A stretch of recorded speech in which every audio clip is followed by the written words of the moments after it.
Oh, nandito na, tapos na. Ready to eat.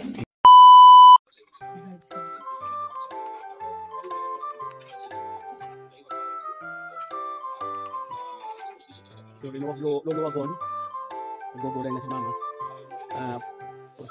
Luluwag-luwagan na nakuha. Gata para di matorta. What? Kurta. Torta pala siya usakuhan.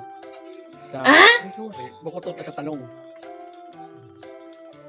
Pagkalakaga, pag magbukal na yung gata, ilalagay na ang inigaw na tilapia. Ang kumantira para sa pusa, upos.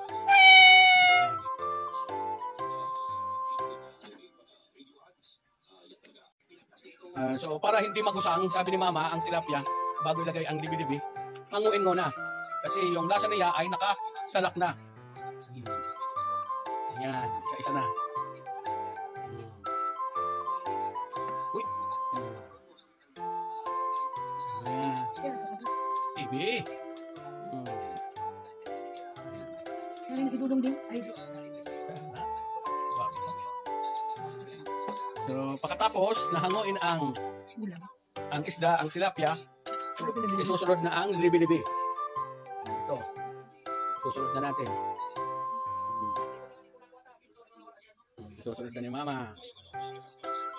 No, di ibang kasalak. Pure libi-libi sana. So, by the way, itong libi-libi ay nakuha lang doon sa may likod ng bahay. So, luwag-luwagon. Malapit na maluto. So, ayan, luto na po ang ating ulam. Ngayon, ayan. Gulay na libi-libi, madilim sana. Pwede nang kumain. Sige na, presentaran na ma. Oh, nandito na, tapos na. Ready to eat. Ayan, libi-libi with iniyo na tilapia. Siram sana.